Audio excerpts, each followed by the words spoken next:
See brown in your face. Have you heard of Everything at Once? Do you know about Everything at Once? It's internationally known. Aliens listen to it. It's the best. This ain't a regular podcast or daily news, so stay in tune. It's Everything at Once, the place for you. Various interviews of different perspectives from the eerie collective to deliver a message, yeah. Whether a rapper or an event planner, baller, photographer, poet, or freestyle dancer, it's here. Forget the politics that's on the FM. Tony and Dave, you already know where to catch them. So much going on in the EPA. Incredible content. Everything at Once will keep you up to date. Amazing guests. What you doing? Come through and hang with Tony and Dave. Community driven. Bringing everything at once from around the way. Everything at once from around the way. Hey. Please listen. We love you. Everything at Once. Everything at Once. World famous, internationally known. Right here from Everything at Once Studios. Sink, Swim, or Fly, the inspiration for this whole podcast. My much more famous than me friend, Tyler Smilo. Welcome. What up? Glad you're here, dude. I thought you were going to go into the International Man of Mystery. You could, I could have, but I felt like I can't pile too many accolades on you when you're already so much more famous and well known than I am. You know what I mean? You ever watch Kill Tony? Yeah. When they bring out William Montgomery. Oh, He's yeah. like the Toledo Strangler, the Vanilla Gorilla, the Las Vegas Lunatic. It's like on and on and on. Yeah, it's just funny. You got to get those good names like that, dude. Yeah. You gotta Start have, building up your long titles. you gotta have at least 5 good monikers to really make it. You know. Absolutely. Like you're getting ready to get into the ring, boxing ring. You got to hype up your boys. You know what I mean? So you've been super busy. You've moved on to bigger things. I think that your jumping off point really has been leaving this house. I used to live with Tony, and you know it was hard times. And the minute I left, just everything started working out. That's the way it looked, dude. From the outside, watching from afar, I was like, "Damn, dude! All he needed to do was get out of this shithole." No. And now he's famous as fuck, traveling all around. I wouldn't say famous, but Dude, you're funny. You're cracking me up. How many? My movie got 7,000 views. That's crazy. How many listens you got on Spotify? You know what's crazy about YouTube though is like we put out like 3 music videos on YouTube this year, and they're like a couple thousand views or something. Spotify's been better for us. Yeah. I think at the end of the year we had like On your Wrapped, you were like 42,000 or something like it that. was like 42,000 total listeners, but almost it was like close to 200,000 streams. That's crazy, dude. I got like $300 for that. Hell yeah, Fuck dude. yeah, making real money. That's when you know you're making money, dude. Music videos. Spotify's paying you. That's like literally top like 1% of Yeah, Spotify artists. I saw that. Yeah, That's interesting. Like literally only like less than 1% get actually paid from their Spotify accounts. Think about how many people like and their brother have a record out on Spotify. Oh, yeah. that nobody's ever heard. Exactly. There's got to be like endless. It's Oh, like YouTube. It's like people that get 100,000 views on a YouTube video. It's got to be very few and far between. Oh yeah, like the actual number compared to how many people are just posting on there or like putting videos up is crazy. I mean, you're like definitely probably top 1%. That's crazy. It's cool. People are starting to listen, and then going traveling places. People are singing along. That was wild in the Kentucky show, dude. The one video you posted, I was like, That was they were singing awesome. along with "Blood of Our Father," Yeah. Go ahead. I was just saying that was wild, dude. That was like the first thing I noticed. Like, damn, they know the fucking words all the way out in Kentucky. Kentucky's a unique situation for Ghost right now because we got to play Laurel Cove Music Festival. And Yeah. I feel like last time I was on here, No, we you were were talking like about going it. there, yeah. But we were like, oh, this happened. But yeah, so we went. We had a great set. They gave you a bunch of money. They gave us one of their sponsors, Jam Nation, gave us basically a blank check for lodging and everything for this studio of our choice. So we chose this studio in West Virginia, Zach McCord studio, beautiful church, giant, just like amazing sounding church, and we recorded there. And now it's like in the post production with all the we're hiring like studio musicians and stuff. Apparently there's going to be a guy playing pedal steel on the record who worked with Merle Travis. Oh shit. Or Merle Haggard, rather. And then a couple of the guys from the Trans-Siberian Orchestra are going to be doing string. Yeah, so I haven't heard, like, I've heard, like, what we laid down. I haven't heard any of that, so I'm excited. But that festival was awesome. And it was crazy. It was like in an hour and a half, all of a sudden we had, like, major recognition in Kentucky from, like, nobody knowing who we were, playing our set, and then a line at our merch booth across the entire festival. And we were literally hugging people, signing autographs, selling until we Kissing had babies. We had nothing left. That's fucking awesome. Like, it was crazy. Merch Dave was there, our buddy Dave. Yeah, for sure, for sure. And he was like, he was really working hard. And so that area is where that theater was in Pineville. Mm-hmm. So when we went down a couple weeks ago and opened for Nicholas Jamerson, who's fucking awesome, people were rolling in with merch, merch on. Oh, that's awesome. Had the CD. That's good shit, dude. Yeah, so it was that was a really cool. That was a unique thing, actually. Very rarely are we like 8 hours from home and people are rolling in with merch and singing the words. But that was a good start, I feel like, from my own personal experience, bands that get on at festivals just get a whole nother level of love than maybe like openers for a big act. Yeah. On like a tour, Yeah, if you can like win a couple thousand people over in real time, that makes all the difference. And especially that festival, I think that one's only like 1,200 people, 1,200 seats, and it's in like this natural amphitheater, and it sells out I think it sells out before they even release who's playing. Yeah, like every year it sells out.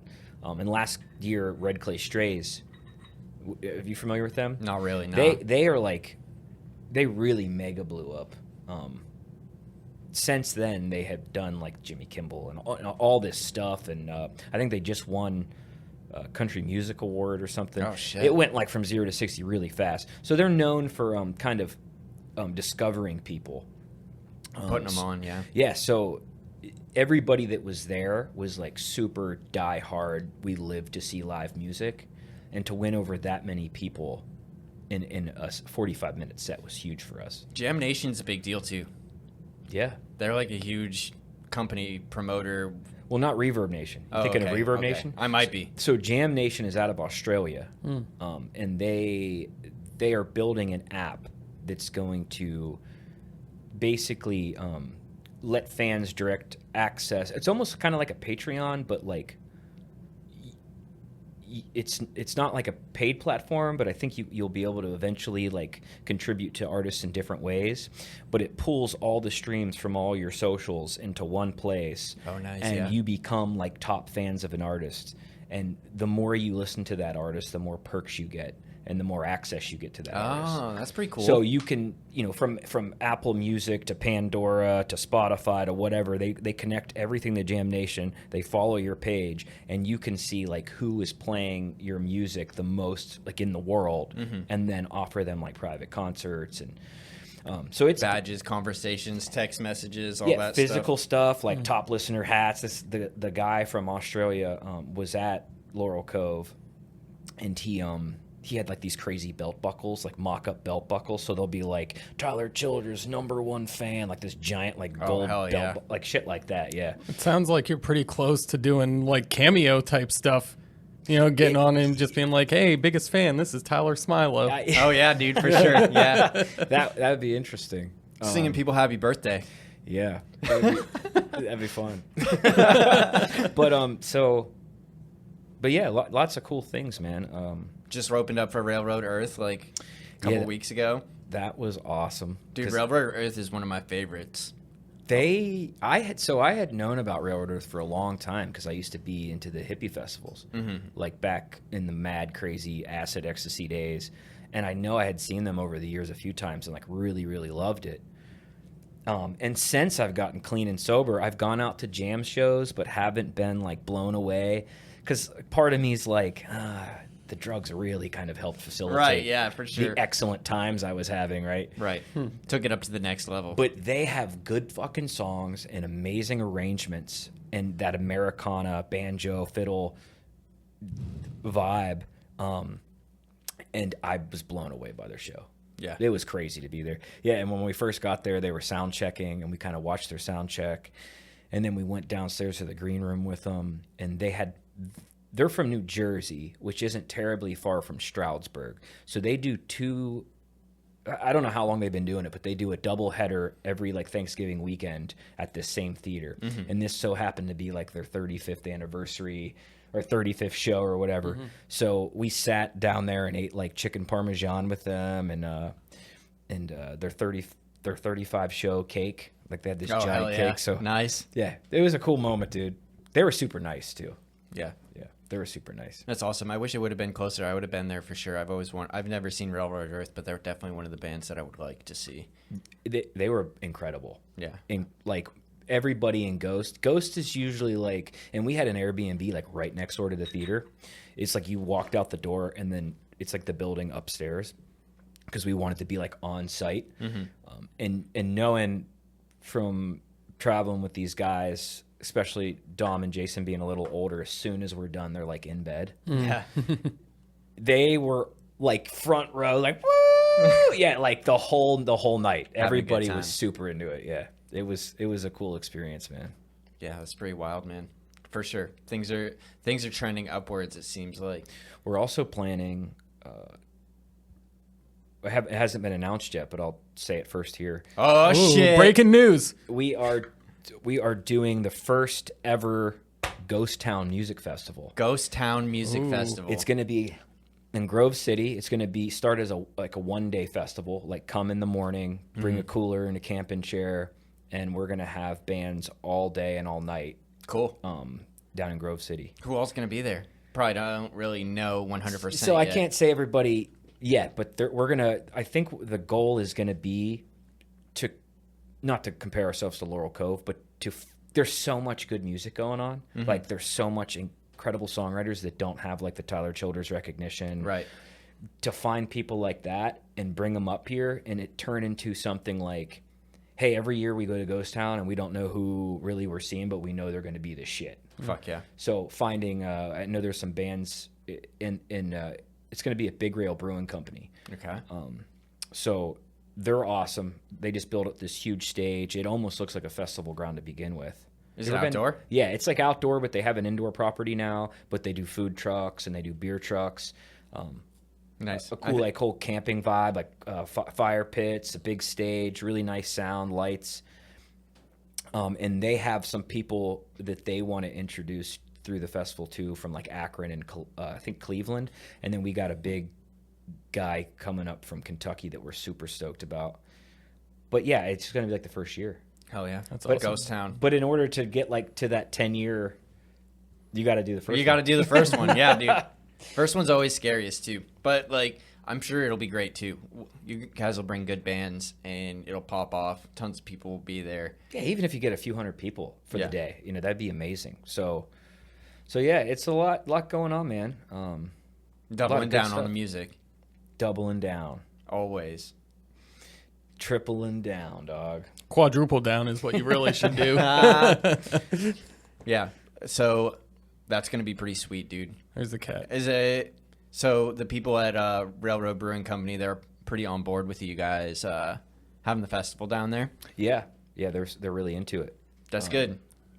It'll be nice to do something out of here, because I would think that Ghost Town would be around here, but it's cool that we'll be able to go down there and maybe get some people from around the area, see some new people. It'll be exciting, dude. Yeah, I mean, it's close enough, right? It's like 50 minutes. Yeah. But it's also not too far from Pittsburgh. I think it's actually just a tiny bit closer to Pittsburgh than it is Erie. It's almost the perfect like middle point. Yeah. Yeah, and we've played down there before too at Big Rail, and we have all the kitty. I feel like I've seen pictures from your socials of that. Yeah. The indoor area that they have. So we got some people down that way, and we're hoping people will travel a little bit. It's not too far from Youngstown either, so you got another decent-sized city right there as well. And Fiddle Dave's from Youngstown too, so like, I think the last couple times we've played Big Rail, he's had family and friends come down from Youngstown.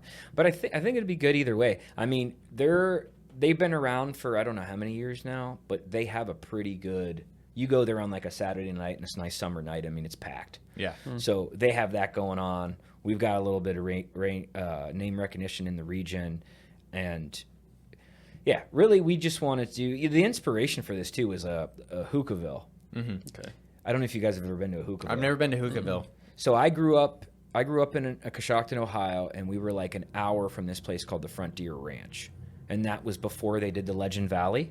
Mm-hmm. Have you heard of Legend Valley? I've heard of Legend Valley, yeah. Yeah, well, the Dead made it famous. Like, the Dead came in, and they basically graveled it and made it like a concert venue.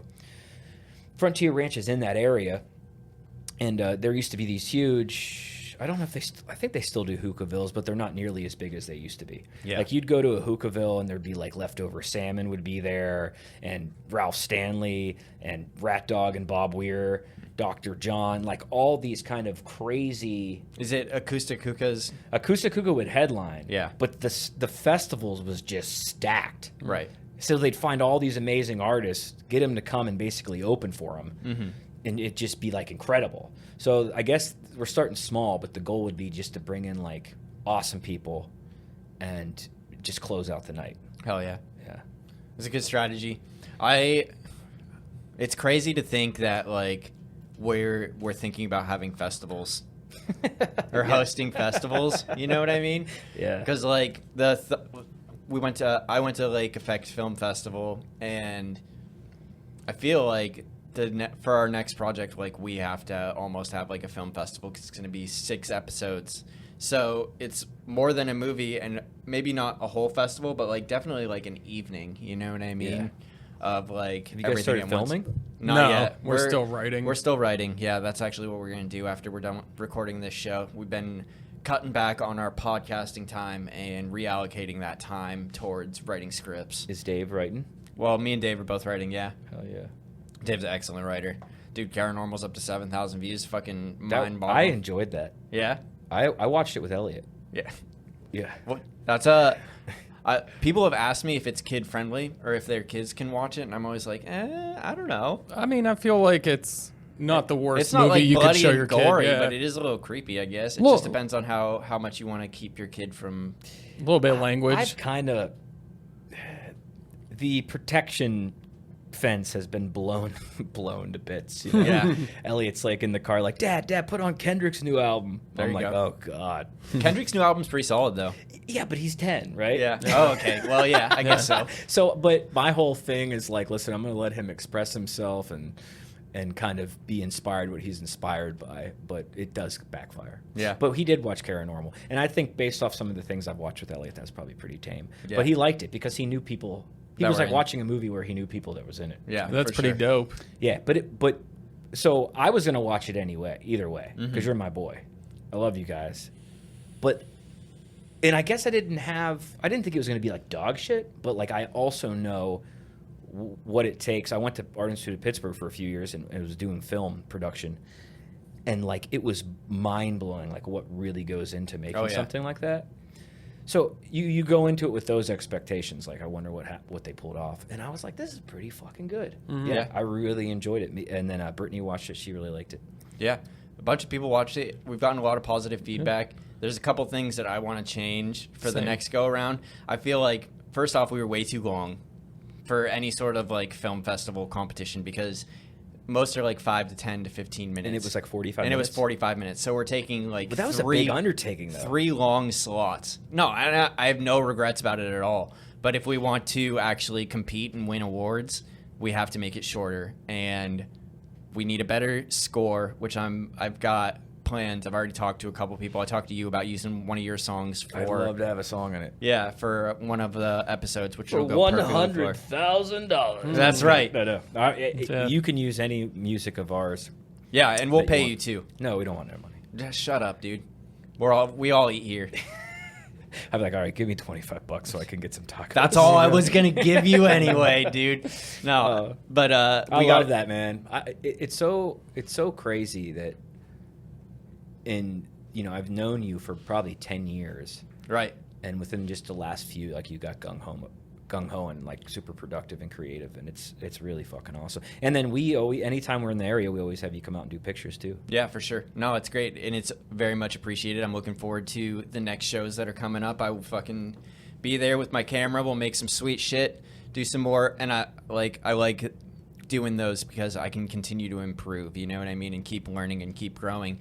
And I think the creativity, it's interesting too. I agree that like this has just been like a relatively new upcropping, but like before that I was so focused on like reestablishing myself, you know what I mean?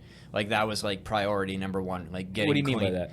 Getting clean, and then like catching up to where I thought Yeah. I was supposed to be in my life as like a functioning member of society, you know, buying a house, graduating college, having a job, car, getting my license back, all of that shit was Which like, is everything. It's a foundation. oh yeah. And like without that I wouldn't be able to do the other stuff like anyway, you know, like a lot of the gear has come through like different jobs and the stuff that we've done, and our Patreon people and the people that support us and gigs and all that stuff. But a lot of it is just my extra money that I have sitting around that I'm not spending gambling on poker anymore. So without that, we wouldn't be at the level we are. And it's just nice to be able to fund my really expensive hobbies now out of my own pocket and out of the money that it makes doing its thing. You know what I mean? Because making films isn't cheap. Doing music ain't cheap either, dude.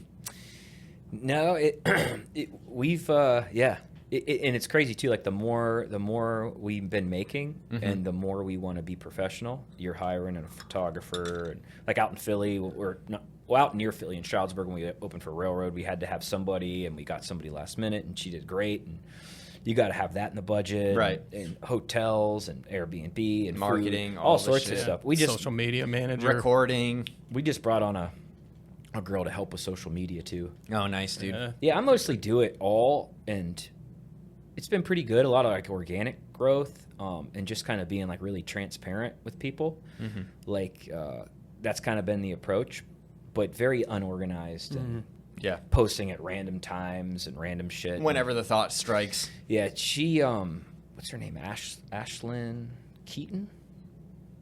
Yeah, she's gonna help us. Actually, Matt Craze suggested her. You guys should have her on the podcast. I was actually talking to her the other day, and she was like, "I'd love to do that podcast." Yeah. She Ashlyn, if you're listening, let us know. Send me a message, or I'll get your number from Tyler. We'll have you on here for sure. Yeah, we know you're Keenan. listening. We know you're listening. AK Public Relations. Yeah, so she basically is going to help us come up with a game plan and do some more organized stuff. Yeah. You have to bow down to the algorithms, you know? Yeah, and it's like, I'm sure you guys have known, like if you want to make the art and you want to promote the art, and then all the work you got to do to kind of to market it, it's like now you've got 4 full-time jobs. Oh yeah. It's funny because I'll never forget it up until Paranormal, because we've gotten way more views on that than anything we've ever done. But besides that, in the Treehouse series, I remember Tony was on the news last year to promote our Indiegogo for Paranormal, and he was like, dude, because I help with the social media, he was like, dude, just put this video on Instagram, on Facebook. And for Instagram, I cut it down to like 50 seconds instead of the whole 4 minutes. I was having trouble with it, and I was just like, I just put it up there, and Tony was like, what the fuck, man, you know, whatever. And it ended up getting more views than like anything we'd done to that point. So social media is just fucking confusing. It just depends on the time and whether or not it gets seen by the right people that are active at that time to get the likes to push it through. And then you got to worry about like, you know, appealing to people's ever dwindling attention spans. Right. You know, I think that's honestly the hardest part, is the being able to make the stuff on demand. You know what I mean? The creative, clickbaity, good stuff that people want to hit the like button for on demand regularly. This is a crazy world we're living in. Yeah, isn't it? dude. Well, you know, and in every moment, I probably have a classic like ADD artist mentality, but like I actually posted something about this the other day, because it's like, oh my God, I should do this. Oh my God, I should do that. But I got to be working on this. I got to be working on that. And then I just end up doing, like my mind gets so overwhelmed, and then I just don't do anything. Yeah. And I think every great band, every great business, every great podcast, you have different people that do different roles. I would love to get to a point where we have like our sound guy, we got our light guy. I mean, they're like basically in the band. We have, a couple of people that do our art. Right. We have people that are helping with the social pages. And then the band is like worrying about what we do best, and that's putting on a great show and writing killer songs Right. and recording. But to do, something's got to give. Like to do all that stuff amazingly. Certain stuff's going to get Yeah, sacrificed. and also when you're trying to like be a dad and live a life, pay bills, make some like, money. Yeah, it's a lot of shit. He's the name's already been dropped, but at least you have our homie Merch Dave. Yeah. Right, yeah. Merch Dave's on the crew. Well, he Merch Dave, he has come to a few shows, and we've made a giant deal about it. But I want to call him out right now. Merch Dave. He actually doesn't do anything for the merch. People think that like he works in this Smilo and the Ghost factory, and he's pumping out shit. He's not doing that? He does not do that. He does not mail it. He's never used a roll of tape. He does set up the display table, though. I've seen him do that meticulously. He does, and we appreciate it. You know, he bailed on us last minute for the Kentucky trip. Oh, legit reasons.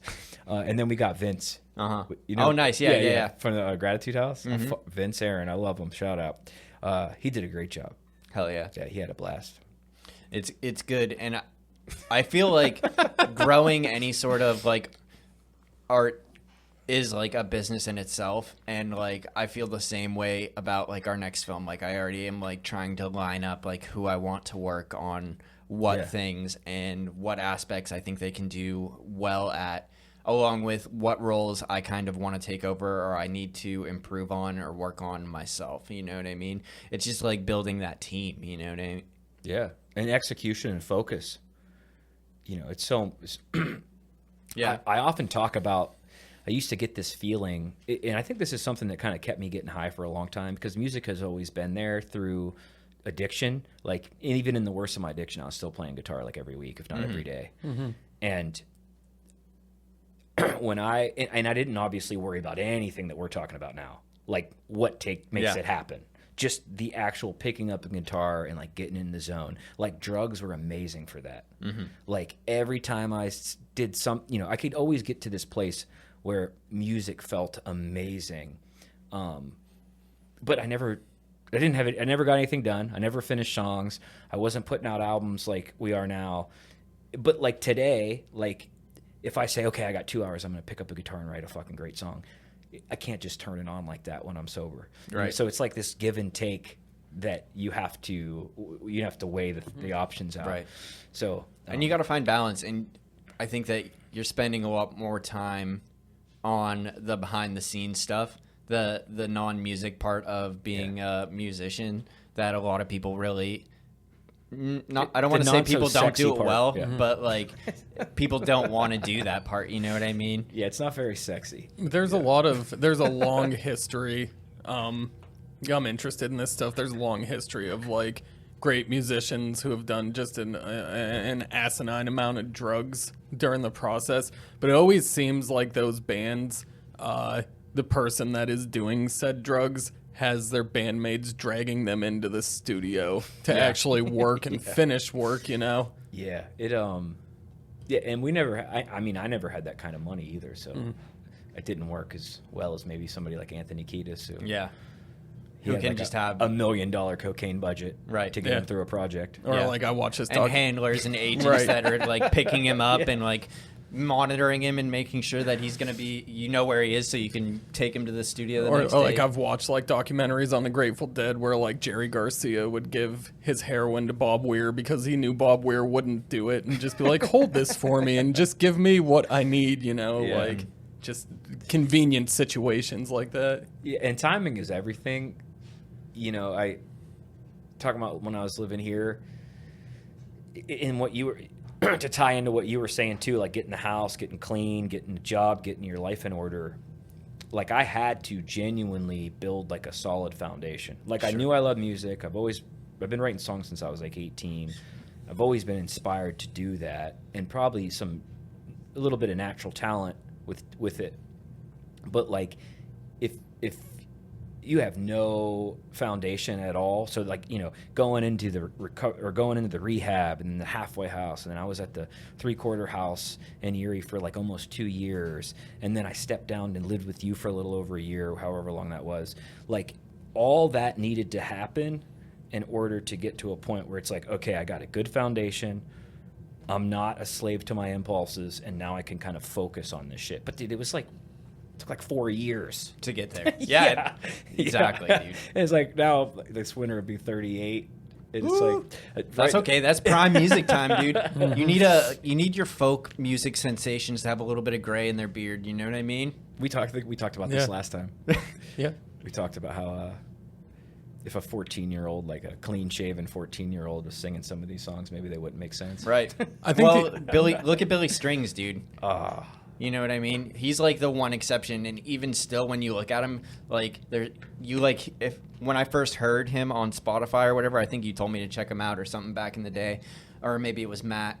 But I'm like listening to him, and then they're like, "Oh, he's 20 years old." I'm like, "No, he fucking is not, dude. You're full of shit. There's no chance that this guy is singing about this stuff at 20 years old." And then pull up a picture of him, and he doesn't look anything like the person or the voice that I imagined in my head. You know what I mean? I think the only other person I would throw in that as well is Bob Dylan, because at 20 he was writing songs that people were like, "Where the fuck did you come up with this?" Like, yeah, he was. I mean, he was an anomaly, man. Well, that's for sure. He wrote the stuff that he wrote at that time. I mean, I've even seen interviews with him, like I think it was on Dateline, where they're asking him how he wrote those songs, and he's like, I have no idea how I wrote those songs. Mm-hmm. I do not know where they came from. The man I am now cannot do it. It's just like lightning in a bottle, and it's past. Right. Which, fucking crazy. Yeah. The music uses us as tools. Yeah. The music gods. They want their voice heard, and they just use us as instruments. Let it pass through. That's right. But who else were you saying other than Bob Dylan? Other than Bob Dylan? God, I mean, I always loved, he's not quite as poetic, but I always loved Paul Simon too. Oh yeah. As a young man, he put out some very, music that was beyond his age. Yeah. There's a guy now, his name's Colton something. I can't even think of the song. I mean, he's a really, really, really young guy, like maybe 18 or 19. And he's like, sounds like, oh my God, dude, it's absolutely insane what this dude sounds like. But just a voice of like, I can't believe it's coming out of that kid's body. Yeah. Mm-hmm. It's Colton something. These deep, like super masculine baritone voices are... It's like, well, it's almost like... it's the voice of God. When I imagine him, he sounds like those kinds of people. Like like Johnny Cash Steel or something. Driver, like their vocalist. That's what I think God probably sounds like if he was talking to me. Yeah, so the original singer of Steel Driver was Chris Stapleton. Oh, okay. And then... that actually makes a lot of sense now that I put the two together. But I think he was super young in that band, too. And then I think they have another guy singing in Steel Driver that's not him, but also has a really Chris Stapleton-like voice. But yeah, exactly. Like Chris Stapleton's a fucking monster, man. Yeah. They sound amazing, and it's interesting as far as my music taste goes that I either like the really deep baritone voices like that, or I like the really high pitched like Coheed and Cambria type vocals, just like, or Ozzy Osbourne or I See Stars, all those vocalists that have like the really high like tenor voices. It's interesting. I don't know. I'm just a person of extremes, I think, and I like both sides of the pole. Yeah. Well, Coheed and Cambria is like super unique. Yeah. I've always thought I really appreciated that guy. Yeah, Claudio Sanchez. Yeah, and then the guy from At the Drive-In and Volta. Mars Volta, That's an insane voice. For sure. Do you think you could ever like, I know you like Bob Dylan. Yeah. You ever think like you make it like huge, and then it's just like Tyler Smilo goes electric. You know what I'm saying? Right. Like, hey, because that was always my favorite thing about him was how much he I mean, kind of a slap in the face to the fans, but how much he just did not give a shit. I'm waiting for it, dude. Oh, the electric? Yeah, dude.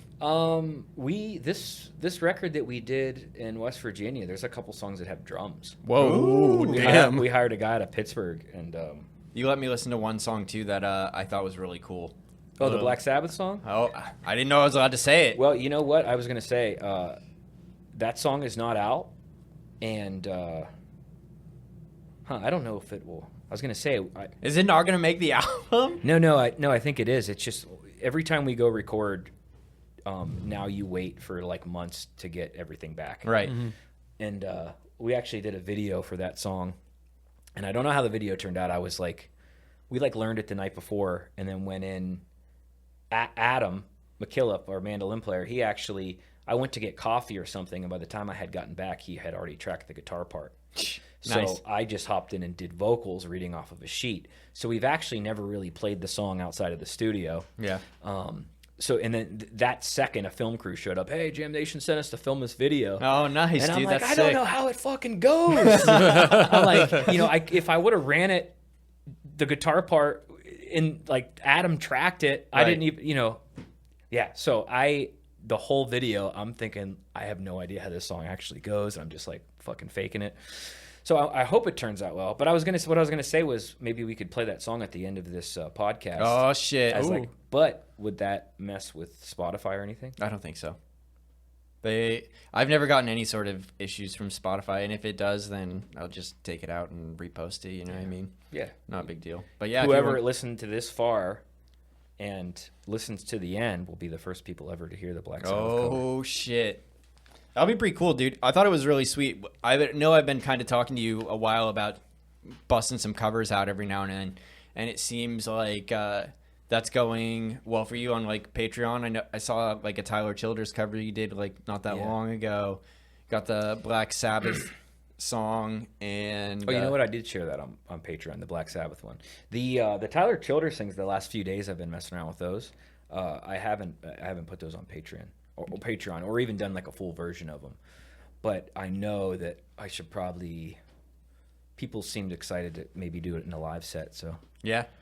Definitely, dude. You'd blow some minds if you busted out some Black Sabbath in the middle of your folk set. I think we plan to do Sabbath for sure. Hint, hint. February 1st at Basement Transmissions. Oh. Yeah. Look out for it. Yeah, maybe.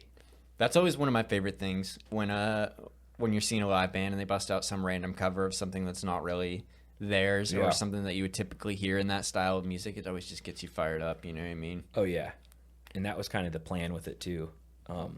Jason actually picked that out. That was one of the catches. That was a catch. Jam Nation said, "Okay, we're gonna do four songs of your guys's whatever you want, with the producer and studio of your choice." But he's like, "I want you to do one cover that'll kind of blow minds that it's out of your genre." And Wilbur was like, "Let's do Paranoid by Black Sabbath." And I was like, man, I don't know. That's a little intimidating. Yeah. But we found the Following key. up Ozzy Osbourne. Yeah, we had to change the key. We had to do it in a key that worked with my voice better. But it turned out pretty damn good. And without them asking us to do it and Jason suggesting that song, we probably never would have done that song. But I like it too. I think it's going to be cool. Yeah, I think it's going to be really cool. And it's always something like that like pops a band off. Sure. You know, like something out of the blue like that you just do. And you're like, oh, shit. This is pretty cool. Yeah, this song really propelled a lot of, hopefully, our music. Yeah. That's excellent, dude. So it's a 4-track LP. It'll be LP and EP. I was extended player and long player. I think it's technically an EP, so we're doing 4, and then including that, it'll be 5. Nice. And then I think we did 3 with drums, so it'll be interesting. Be different. Yeah. It's a lot different than Twang and Fire. Cool. But I think that a few of the songs are brand new, and then a couple were ones that we wanted to do on Twang and Fire, but we had too many fucking songs. Yeah. What do you think about full length albums versus doing EPs? Well, I think it's, I think there's some people that do like to sit down and like really listen to a full record, like I do. Like I like to listen to, if like say like the other day I found out Trampled by Turtles came out with this new record. They actually had a song with Leanne Rimes. Yeah. Interesting. Yeah, but I listened to the whole album. It was really good.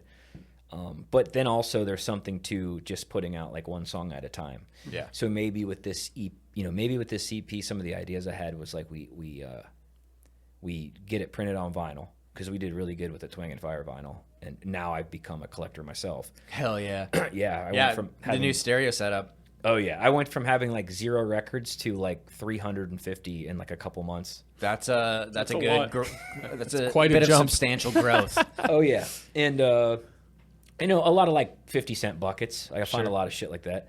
But so I think one of my ideas was we would put it out, including the cover, on vinyl, and that process takes, like, depending on the time of year, up to like 6 months. So in that time, we're releasing maybe one at a time on trickle 'em out. Spotify. Yeah. And then by the time the record comes out, we can put it online, and now every song's out online. But just doing like, one a month for 5 or 6 months. Just to have Or 4 or 5 months. Yeah. Just to keep people listening. Keep people listening, yeah. Attract new listeners, all that stuff. Yeah, I feel like there's pros and cons of both. You know what I mean? Yeah. I mean, but we've done the full length thing a lot. We put out, what is it, 4 now? So 3 full length studio albums, 1 live album, and now we're gonna have a EP that we kind of piece out, and then. At that rate, we got a pretty good little catalog going. We can go up and do a track, which is pretty cost efficient to just do one song and release it instead of tracking an hour of music and getting all the parts done and everything over the course of a week or a few Yeah. days. Yeah, You've so been we'll see. You've been recording a little bit locally too, huh? Yeah. So a new friend of mine, Creston. I think his last name's Fisher. I always just call him Creston. He popped up on my Instagram as a studio in Erie. It was like suggested to me, and he has a studio in Erie. I'm trying to find his last name so I don't fuck. Yeah, Creston Fisher. He lived out in Florida and went to Full Sail. If you're familiar with Full Sail, like a big time recording school. Yeah, there's always Full Sail stage at Warped Tour every year. Yeah, and really, really smart guy, and makes music himself. I think he's got some music out under Astronauts and Aliens. It's like this crazy, like, electronica metal. Cool. But just that kind of guy. Like, plays drums, plays guitar, plays synth, plays all this stuff. Kind of a jack of all trades type thing. Really doesn't have a primary instrument. I guess he just kind of messes around on all of them. And then he knows the software. Yeah. And he knows how to make the beats. And he knows how to use the modulators and the fucking... So he grew up in Erie, went to Full Sail, bought his parents' childhood home, and now is back in Erie and has turned one of the rooms into a studio. Hell yeah. He got some incredible shit. So we're also working on a few things. We're working on acoustic sessions where it's just kind of like me, just me and a guitar for like 8 to 10 songs. Then we're also working on doing an album where it's me and him collabing. Okay. So like I bring a song with the acoustic guitar, but maybe we choose to do it on electric, and maybe we have synth, and maybe we put like a dance beat in with like synth bass and shit. Yeah, it's really, really kind of off the fucking beaten path. Getting a little experimental. And some people that really like Ghost and that twangy shit might be like, this is straight trash.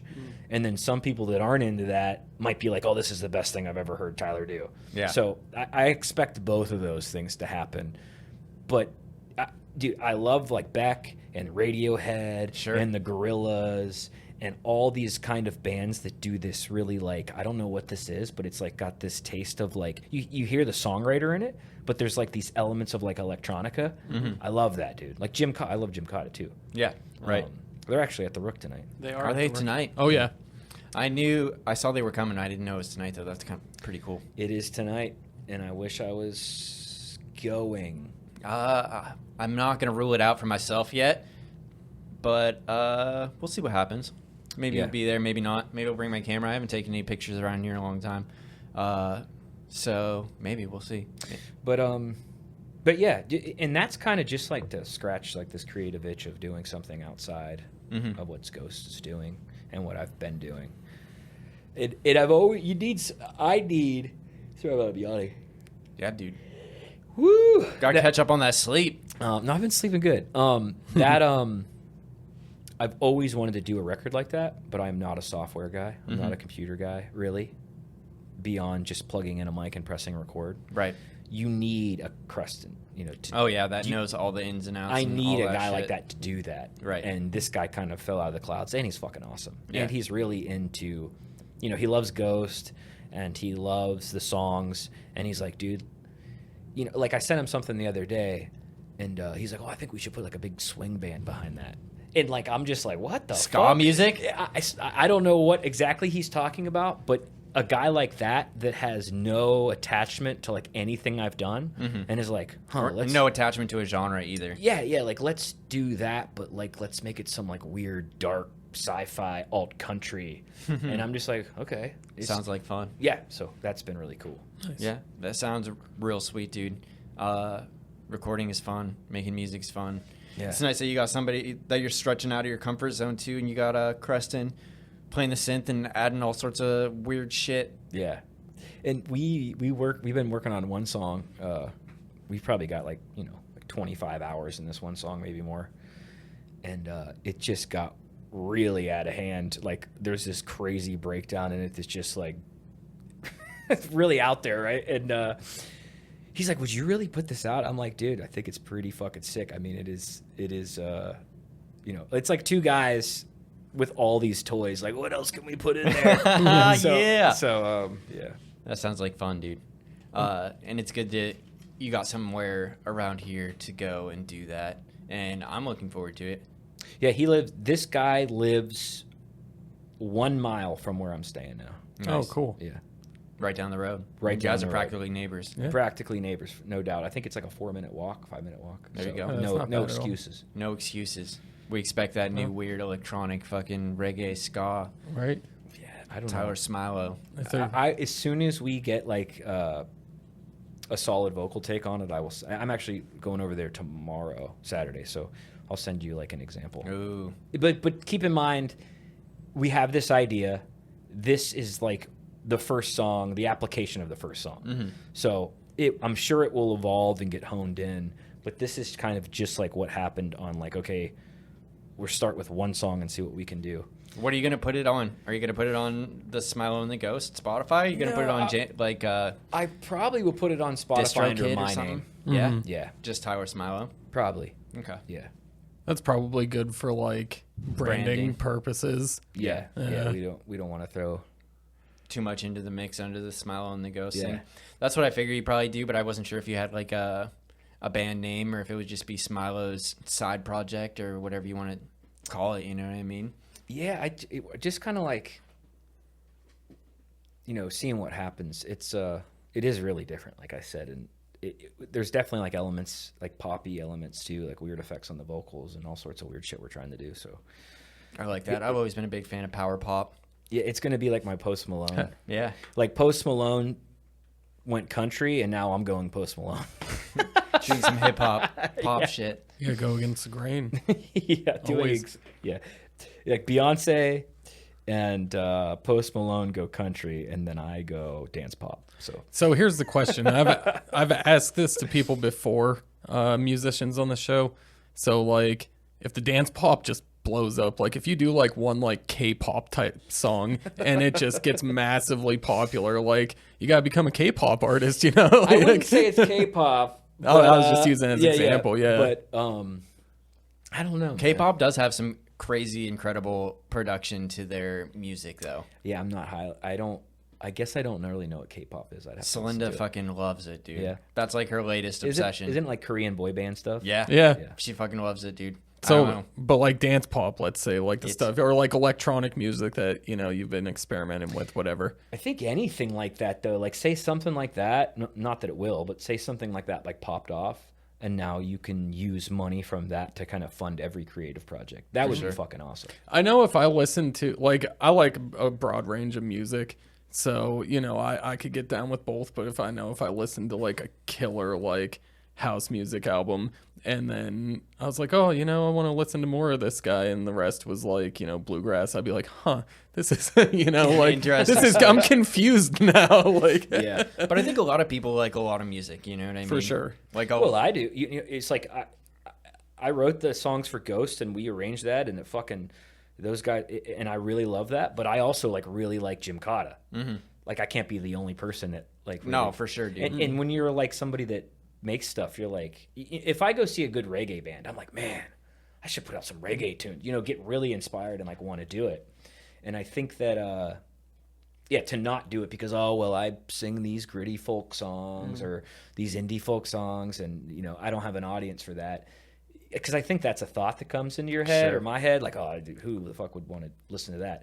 But like meeting this guy and being like, you know what, I'm just gonna do it and put it out there, see what happens. See what happens. Yeah. Not everything has to be a monetary success. Yeah. You know what I mean? I feel like you hear so many, not with everybody, but you hear so many stories over the years where like, musicians get into it for the artistic side, and then they get big and famous, and then the fans want them to just basically be caricatures of the first thing that made them famous. Like I've heard so many stories of like big bands that just hate playing their most popular song. Yeah, I can see that. Yeah, well, it's like, John Mayer kind of did the opposite of that, right? He did like The Body is the Wonderland, the High School Girl anthem, and then went on to do like this crazy Hendrix-inspired like trio, and then now plays with the Dead. Right. And he does still have like really, I feel like he's all over the map. He put out this whole record called Sob Rock. Yeah. Remember that? It's Sob really Rock's weird. awesome. I like it. It's like really kind of poppy. It would have been like a huge pop hit in like 1984. Yeah. Just like really kind of corny keyboard. There's this new guy I've been listening to. I can't remember his last name. His first name's Donnie, though. Actually, we started listening to him because my buddies put him on in Vegas, and he plays like really awesome 80s like dance ballads, and it's fucking fantastic. He's from like New Zealand, and it looks like he's in Miami, and he's wearing like a shirt that's like got like 2 buttons buttoned, and he's fucking bald, and it's hilarious. That is awesome. Great dance 80s like dance ballads. I feel like now would be the perfect time in the cosmos of pop culture to put out a strong 80s power ballad. It probably would be. Strong 80s dance power ballad with some fucking big synth, or like a big hair like power ballad like Poison style or something like that.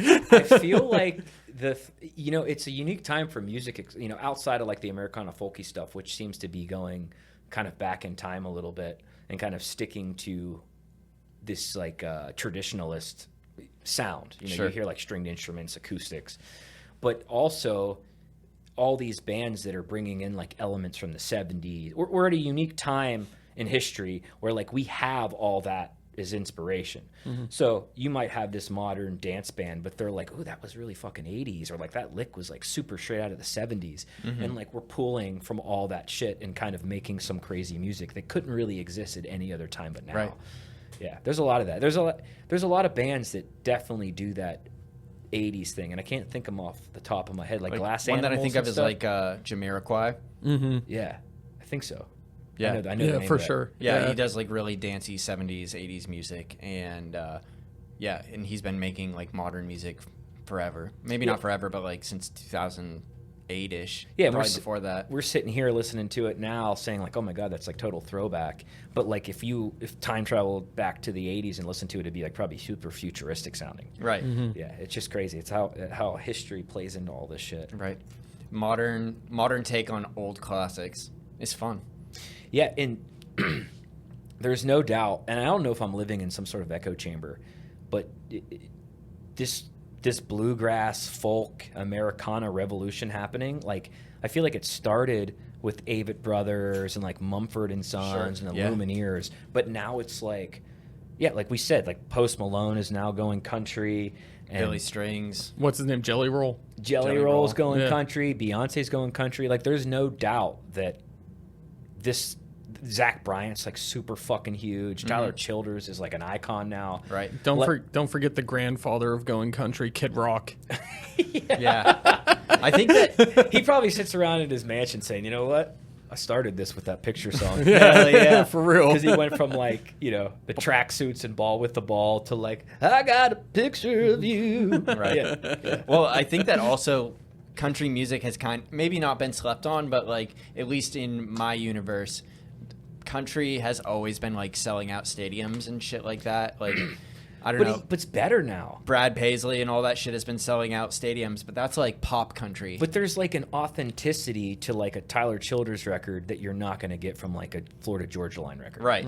Oh yeah, 100%. I mean, Beyonce did a country record. Yeah, you know? yeah. That's what I was just saying. It's like, and like I might be in a bubble or something, but it seems like everything's kind of leading to that road, and who knows how long it's gonna last. But so I saw photos recently. It was like 2005 or 2006, and I had this little string band, and we were playing bars and stuff, and we were covering like Wagon Wheel and Bob Dylan songs and stuff, and I really loved it, but it wasn't very popular at the time.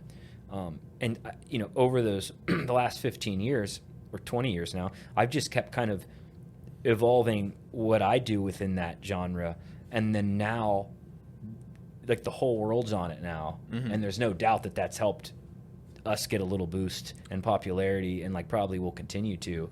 I'm gonna pose a theory to you.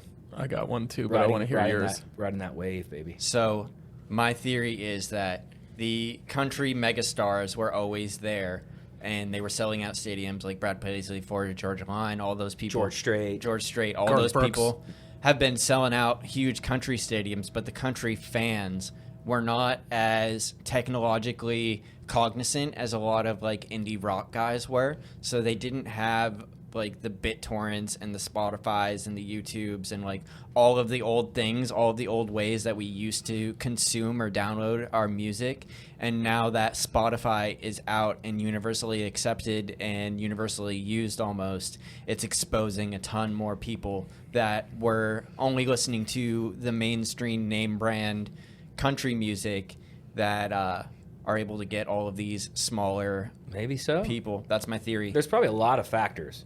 My theory is the more that technology just throws the complexities of life in our face constantly, People want something authentic. people want something simpler. Like Yeah. they True. yearn for like the things that make you feel like simpler times, like unplugging, Yeah. playing acoustics. I've thought about that a lot too. You know, going back down the old dirt road. Like in a world where everything is so artificial, and even more so by the day, and probably even the second, to have something that's like reminiscent of like an older, simpler time, and like you really feel that, like that's a raw human emotion, and the guy's doing it with just like a banjo or a guitar.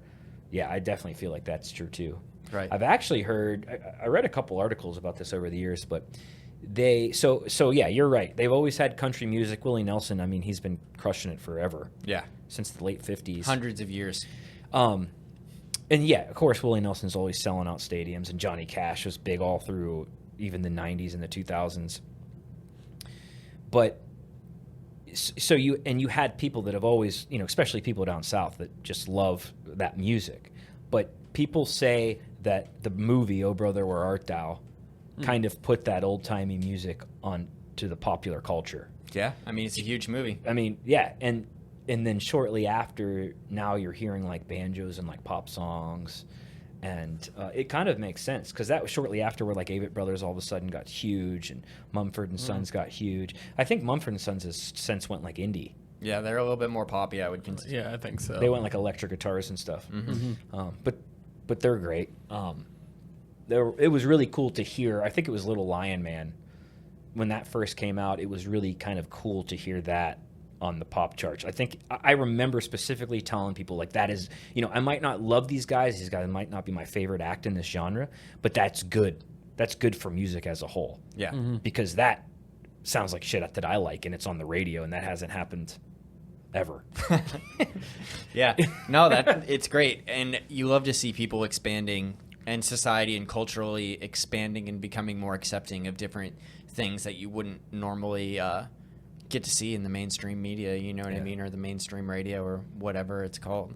Yeah, there's no doubt, though, that, you know, like Sierra Farrell, you guys familiar with her? No. She always dresses up like a fairy, kind of Benjamin Todd. You guys know Benjamin Todd, right?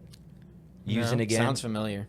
Oh, he's those two artists are somebody that are really great and that are really kind of blowing up too right now.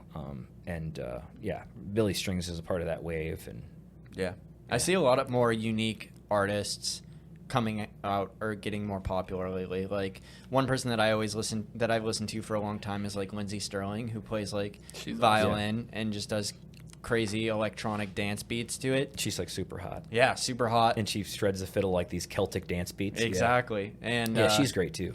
There's other people like on TikTok, like there's this one bagpipe lady that is playing like electronic music too, and you see a bunch of drum and bass bands with saxophone players and horns now. Yeah, that's cool. It's good stuff. It's a good time for music.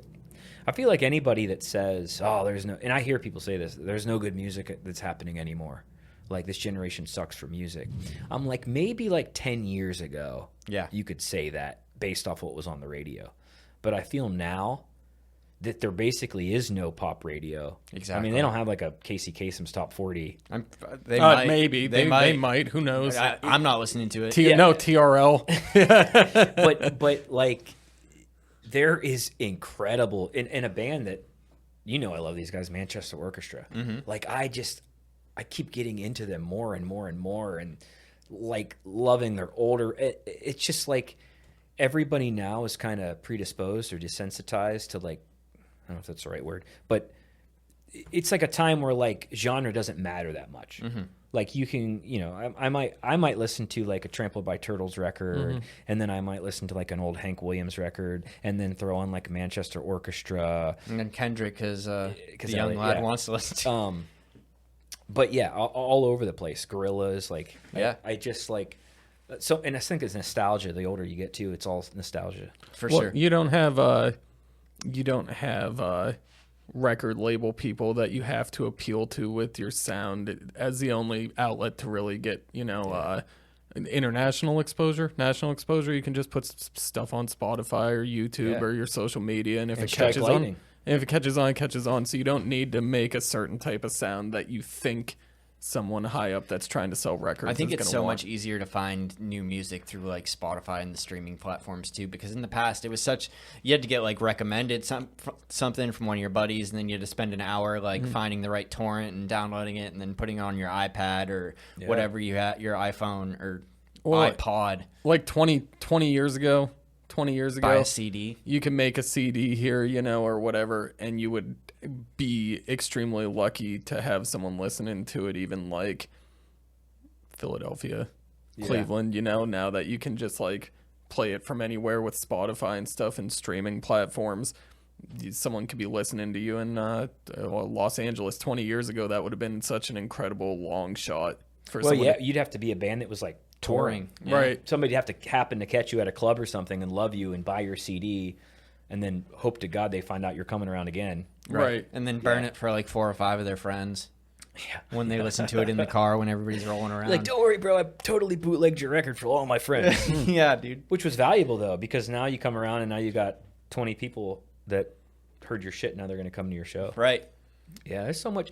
It's almost like if a record company came into our atmosphere for Ghost and said, hey, we want to sign you guys, they could probably throw some gasoline on the fire for sure. But I don't know how much it's worth anymore to like sign over your music at this to point a in your company. career. Yeah. Because like radio play isn't really a thing. I mean, even like playing the Tonight shows and stuff, like that's big. The optics of that are huge. But how many people are watching those shows anymore? Like, probably more people than have heard Ghost. But it's like it's almost like they're limited in what they can do for you anymore. Yeah. Other than to provide you with like studio time. Yeah, but I think a lot of that too. You have to, unless you get some big fucking sign-on bonus. I think that even then you have to pay all that back. Yeah, a lot of times. I don't think they just give you money. No, for sure. Like, hey, we'll give you $25,000 to do a record, and now you'll pay it back through the sale of your record. I could only imagine too that they have plenty of, or they have deals with organizations like Live Nation, Yeah, you know, I'm sure they and do. Spotify and all the other people and Apple Music. But there's so many people. I mean, don't get me wrong. There's probably definitely some things that those people could do. But at the same time, I think we're getting closer and closer to a place where those people are like an unneeded middleman. Yeah. So many people are doing it without them. Independently. Yeah. Yeah, not to say that we're crushing it. I think the cash indie and fat checks, but the indie scene in general in like multiple areas of the world of the arts community is just doing extremely well. Like indie games, indie movies, indie film, indie TV shows, indie music, all of these independent people that are detached from these giant corporations are just getting a lot more exposure and are able to succeed in ways that they would never have been able to in the past. You know what I mean? I still think I don't think it's a long shot of a conspiracy theory, but one of my biggest conspiracy theories is that some of these like indie type or, authentic type influencers, because being popular is always going to be a prerequisite to some level of fame, that they're getting paid off by companies that, have artists signed. oh yeah, To kind of come out and say, wow, I've never heard of these guys before, or like these guys are awesome. So like there's that side of it The too. marketing and the promotion. Yeah, the marketing and the promotion. Because people just want, especially, if you're younger, people just want to be cool. They want to be listening to the coolest thing or whatever. And if you got like someone telling you it's cool, that's always going to factor in. If Tyler Childers was like, yo, I've been listening to this new band called Smilo and the Ghost. You guys all need to check them out. It'd probably be pretty significant. valuable. Yeah. It'd probably be valuable. Yeah. Not to say that it would be the end all be all, but I'm sure it would be It'd be helpful. significant. Yeah. You know what I mean? Yeah, it's crazy, man. We've been doing it kind of like the hard-nosed travel, play, post of it. It's really kind of slow and organic, but things have been getting better, so it's hopeful. Yeah. No, for sure. Just dude. enough to keep me going, and Yeah. I mean, music. I know for sure. I know a couple people that are faithful Smilo fans that go and see you, wherever you are around in the area. So you're building a good fan base. Yeah. we got some awesome people that. It's crazy. Like there's has to be. Forget who I was telling this to, but there's got to be people that have been like, "This is my 43rd show, man." Yeah. I'm sure there are, dude. Yeah, I feel like there's, and that's always a good, and I'm like, how are they coming? How are they coming and not getting sick of it? So we're getting to the point now where with this big BT show, want to do something different. And Yeah, Brooke Surgener too. yeah, so we're doing a big. I gotta get her on the podcast sometime. She did a Treehouse session. Yeah, she's cool, man. Yeah. So our buddy Brandon over at Grisey, he ran us at Celebrate Erie, our sound. We're working on a big kind of presentation, like drop screen and screen columns and light show and imagery and all sorts of kind of stuff for that show. And then we're gonna have, I think the doors are gonna be at 6, and we're gonna do. North Edge Creek Coffee is going to be there doing coffee drinks, like a little coffee bar for a lot of people in recovery, or don't want to drink. And then we're going to have Erie Ale Works doing drinks, and we're going to have like a little record store pop-up, Brooke Surgener, hopefully this big, awesome, never seen before ghost stage show. That is going to be really cool. Throwing in some interesting changes to the set for the people, thinking specifically about the people that have been like, I've been to 40 shows, I don't change much, but I really enjoy it. For How's that. your visual? Who's doing your visual work for the? So Brandon has a friend. I think his name's Sean Hammer. Okay. Familiar with Sean Hammer? No. Yeah. This is something, Brandon's done sound for us a few times, but this is something that he kind of brought to me and said, hey, I got all this equipment. We got to do something really fucking special for this. Mm-hmm. I'm a little concerned because I think he wants to do some of it to click track. So we would have like in-ear monitors with like beep, beep. To stay on beat so it matches with the yeah, show. And like that's a lot of pressure to add to these shows that I already get stressed out a bit because we're like, we do this once or twice a year. It's got to be fucking huge. And now I'm worried about like staying on with a click track, which is like... But we're having a bunch of meetings starting Monday to figure out how we're going to do this. But all that to say, we really do love the people that come see us, and we really respect the fact that they're spending money and taking time away from what they do to come see us, and we're trying our best to keep it interesting and fresh, but also still doing what we do. Every big band too that I've seen, at least recently, has like some sort of video element on a projector behind him. Oh yeah. And ways and means, man. Like we've never. It's him to be inspired and say, "Hey, I think we should elevate the live show," and I got the equipment to do it. Yeah. Fuck yeah! So, yeah, I hope people come out to that though. Oh, they will. I'm sure they'll be out there. I expect to see all of you out there. And dude, it's been great kicking it for a little while. Yeah, hell yeah. Looking forward to the show, the album release, all the good things. Songs and Stories, February 22nd. Songs and Stories, February 22nd at 10:20. Yeah, that's a favorite of the fans out there for sure. Oh yeah, they'll be there. And kind of like we just we're kicking it for an hour and a half. That's how this always goes, dude. It's quick. That's how the podcast works. And I feel like there's one other thing I got to mention that I was forgetting.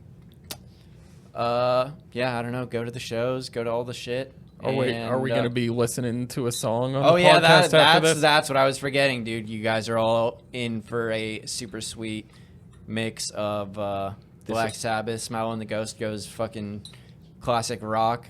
This is our version of Paranoid.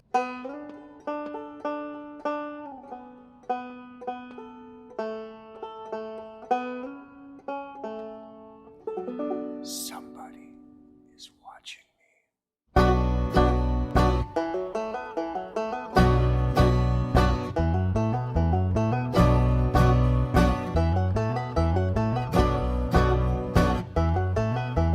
Finished with my woman 'cause she could not help me with my mind. People think I'm insane because I am frowning all the time.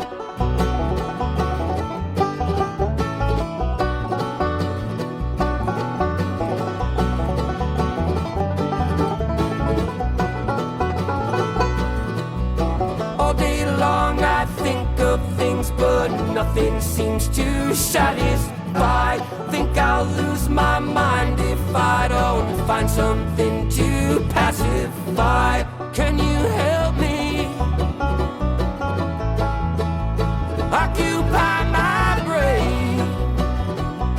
Oh yeah.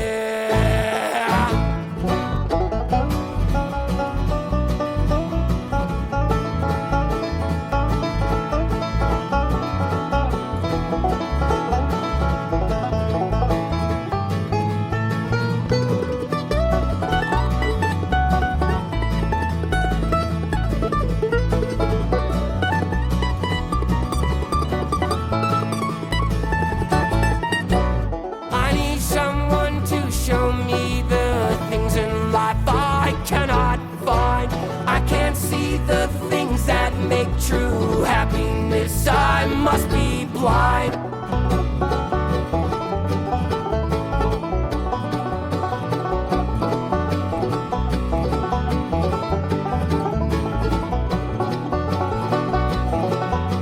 And so as you hear these words telling you now I must stay, tell you to enjoy this life. I wish I could, but it's too late. Can you